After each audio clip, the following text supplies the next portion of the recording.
mission coûte cher, ne l'ignorons pas. Bien-aimés dans le Seigneur, Dieu soit loué en tout temps. En ce samedi de la deuxième semaine du temps ordinaire, année A, Jésus nous donne, à travers l'Évangile, de prendre la vraie mesure de la mission. Elle est exigeante. Elle coûte cher, précisément parce qu'elle prime et doit toujours primer sur nos besoins élémentaires. Beaucoup de chrétiens et même certains pasteurs sont devenus tellement humains, ils ont pris le risque d'inverser cette dynamique sacrée. Ils font primer leurs besoins élémentaires, le boire, le manger, le posséder, le jouir sur la mission. Cela signifie qu'ils entrent dans une logique dangereuse. Si je n'ai pas une certaine aisance matérielle, alors je ne me fatigue pas pour annoncer l'Évangile. Je ne me casse pas pour témoigner du Christ. On entend même parfois cette pensée. Ventre affamé n'a point de foi. C'est une logique humaine, trop humaine.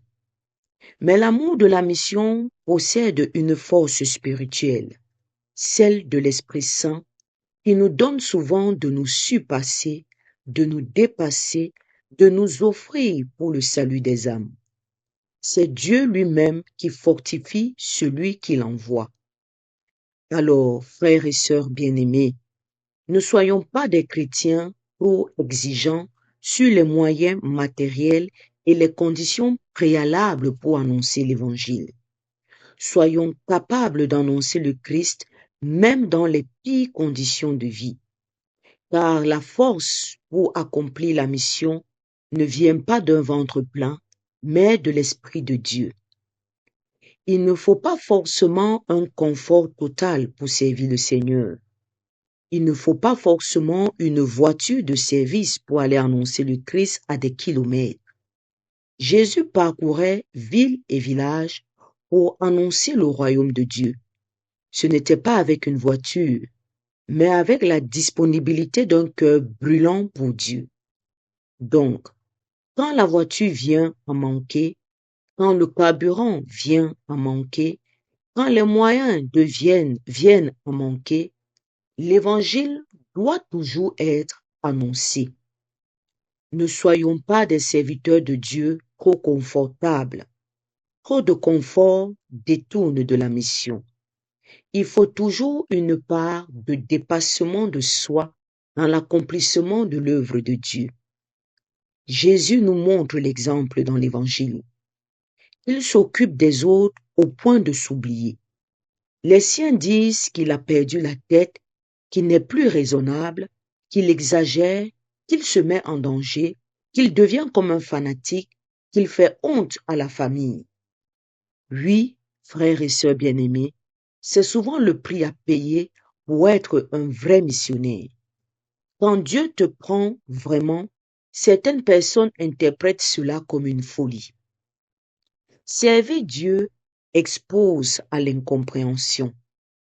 Même ceux qui t'aiment peuvent ne pas comprendre ton choix, ton zèle, ton engagement. Alors, ne t'étonne pas si ton obéissance à Dieu n'est pas applaudie. Ne te décourage pas si ta famille pense que tu vas trop loin. Reste fidèle, car Jésus lui-même est passé par là. Prions.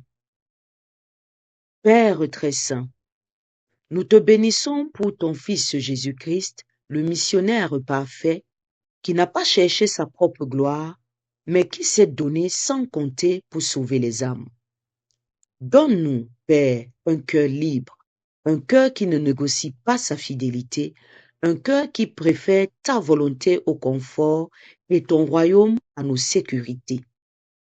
Par l'Esprit Saint, rends-nous forts dans les épreuves, constants dans le service et joyeux dans le sacrifice. Nous te le demandons par Jésus-Christ, ton Fils, notre Seigneur. Amen. Hier, les textes de l'Évangile nous appelaient à répondre à l'appel de Dieu, à nous rendre disponibles et dociles à l'Esprit Saint. Aujourd'hui encore, on nous parle de la mission, de l'appel, plus cette fois-ci de l'appel, mais cette fois-ci de la mission proprement dit. Comment vivre la mission proprement dit?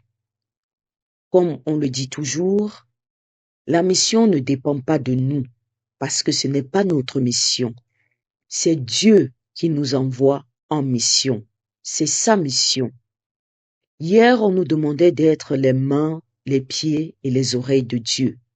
Eh bien, c'est ça la mission. Quand tu décides d'être les mains, les oreilles et les pieds de Dieu, tu dois passer par beaucoup de contraintes et parfois par des incompréhensions. On te prend très souvent pour quelqu'un qui ne réfléchit pas, qui n'est pas raisonnable et qui abuse. Ça ne doit pas t'empêcher de vivre ta mission. Le point important ici qui est souligné, c'est nos justificatifs. Quand bien nous répondons à l'appel de Dieu et que nous nous rendons disponibles, nous trouvons encore des prétextes pour ne pas bien faire la mission de Dieu. Seigneur, je n'ai pas les moyens. Seigneur, je n'ai pas de voiture pour me déplacer. Seigneur, là où tu m'envoies, je ne peux pas vivre dans ces conditions. Seigneur, là où tu m'envoies, je ne comprends même pas la langue. Ce n'est pas ma culture. Je ne peux pas vivre au milieu de ces gens parce que nous ne sommes pas pareils. Nous ne prions pas pareil. Nous ne prions pas le même Dieu. C'est vers cette personne que le Seigneur t'envoie. Et parfois, quand tu arrives, tes frères te regardent comme quelqu'un qui a perdu tout son sens. Mais qu'est-ce qu'il fait là-bas? Alors que c'est pas son milieu de vie. On ne comprend pas ce que tu fais. Quand tu réponds à l'appel de Dieu et que tu décides d'être docile à l'Esprit Saint, laisse-toi guider. Les moyens pour vivre ta mission te sera donné. Ne te dis pas que tu n'as pas les moyens. Tes moyens ne comptent pas. Les moyens viendront de Dieu. Dieu va tout mettre en place pour que tu puisses bien réaliser ta mission et bien vivre ton temps de mission. Alors ne t'inquiète pas sur le matériel et encore moins sur ton confort. Tu dois plutôt t'inquiéter de comment est-ce que le Seigneur va voir la mission que tu auras réalisée, que tu auras faite. Est-ce que ce que tu fais est agréable à Dieu? Est-ce que ce que tu fais, c'est ce que Dieu attend de toi? Voilà où doit être ton souci, et non sur le matériel, sur le comment réaliser la mission. Parce que ça encore, ça appartient à Dieu et non à toi. S'il t'a donné une mission, il te donnera tous les moyens qu'il faut pour réaliser cette mission. À toi de les accepter et de faire avec le peu que tu as. Si on t'a donné juste tes pieds ou alors ta voix pour porter la parole de Dieu, pour vivre pleinement ta mission, utilise cela. Ne te dis pas que ça manque, parce que ce que tu as est largement suffisant pour réaliser la mission que Dieu te donne. Pas besoin d'être milliardaire. Les milliardaires, eux aussi, ont leur mission. Le plus pauvre, lui aussi, a sa mission à son niveau. Chacun de nous a sa mission suivant la situation dans laquelle Dieu veut l'envoyer, suivant le plan de mission que Dieu a prévu pour lui. Alors ne te dis pas, moi je suis pauvre, je n'ai pas d'argent pour vivre la mission de Dieu. Le matériel ne compte pas, parce que le Seigneur va mettre tout à ta disposition pour que tu puisses bien réaliser ta mission. Toi, tu dois rester ferme dans ta foi et te laisser guider par l'Esprit Saint. Parce que la mission, elle n'est pas tienne, c'est celle de Dieu. Toi, tu n'es qu'un ouvrier. C'est comme un ouvrier qui arrive dans une société. L'employeur met tout à sa disposition pour qu'il puisse réaliser ses tâches comme il se doit. Tu ne viens pas de chez toi avec tout le matériel, mais tu arrives dans l'entreprise et tu trouves le matériel à ta disposition pour réaliser ta tâche. C'est ce qui se passe avec la mission avec Dieu. Tu viens travailler pour lui. Il t'envoie en mission. Il va te donner tout le matériel qu'il faut. Maintenant, à toi d'utiliser ce que Dieu t'a donné pour réaliser pleinement la mission et ne pas commencer à critiquer ce que tu as en disant c'est insuffisant. Ça ne suffit pas pour faire telle chose. Ce qu'on t'a donné, utilise cela pour réaliser la mission que Dieu te donne. Utilise cela pour faire parvenir l'évangile de Dieu jusqu'aux extrémités de la terre, dans le milieu dans lequel tu te trouves. Sans toutefois dire, ici, ce n'est pas le lieu adapté, il faut que je change de lieu. Ça ne dépend pas de toi. Là où Dieu t'a mis, c'est là que tu dois réaliser ta mission avec les moyens de bord qu'il a mis à ta disposition. La mission aussi, dans un second temps, elle est exigeante. Ça veut dire qu'elle coûte cher. On doit faire passer la mission en premier et nos besoins élémentaires en second. C'est bien compliqué, mais c'est ce qu'on voit avec nos prêtres. Nos prêtres ont tout quitté. Ils ont fait vœu de chasteté pour pouvoir se mettre au service de Dieu, donner de leur temps, de leur disponibilité, de leur énergie pour pouvoir se mettre au service de Dieu dans la mission que Dieu leur a confiée. Ils ne laissent pas passer en priorité leurs besoins élémentaires. Voilà pourquoi le prêtre n'a rien et rien ne lui appartient.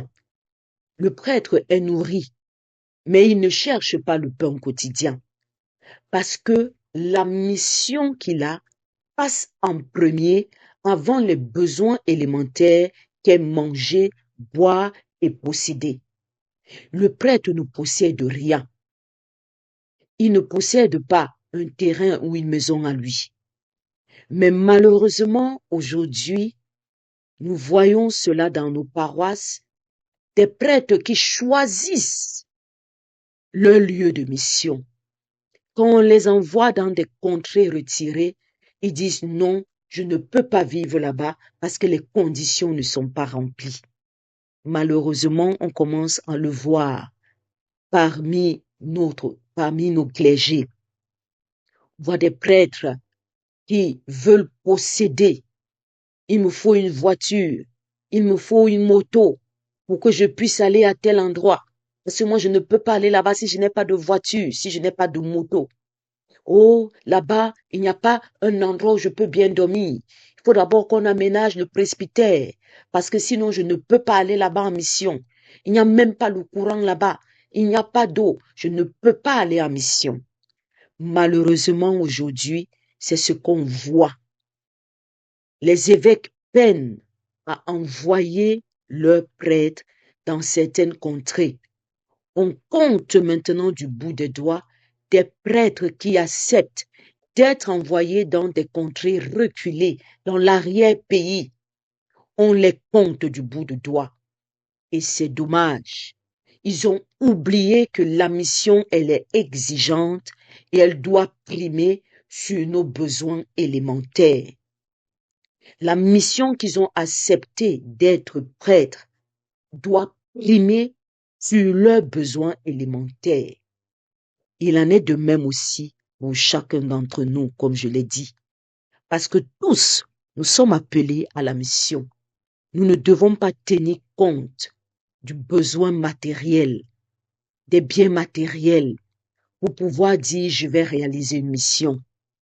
Mon Père, vous nous envoyez évangéliser. Il faut nous prévoir les sachets d'eau, il faut nous prévoir les parapluies, il faut nous prévoir le casse-croûte, il faut nous prévoir la voiture qui va nous déplacer, il faut nous prévoir ceci, il faut nous prévoir cela. On ne doit pas oublier que la mission, elle est exigeante. Et Dieu met tout en place, comme je l'ai dit. Il te donne ce qu'il faut pour réaliser ta mission. Contente-toi de ce que Dieu t'a donné et réalise ta mission avec foi, sous le contrôle et l'accompagnement de l'Esprit Saint. Il fera tout pour que tu te surpasses, tu te dépasses pour le salut des âmes et pour la gloire de Dieu. Laisse-toi guider par l'Esprit Saint. Il saura te dire comment utiliser tes moyens. Il saura te dire comment parler, comment refléter l'évangile de Dieu pour que ta mission lui soit agréable. Que le Christ Jésus nous apprenne à pleinement vivre nos missions avec les moyens que Dieu met à notre disposition et à lui faire confiance et à nous laisser guider par son Esprit Saint. Loué soit Jésus-Christ à jamais. Bénissons le nom du Seigneur, nous rendons grâce à Dieu. Amen.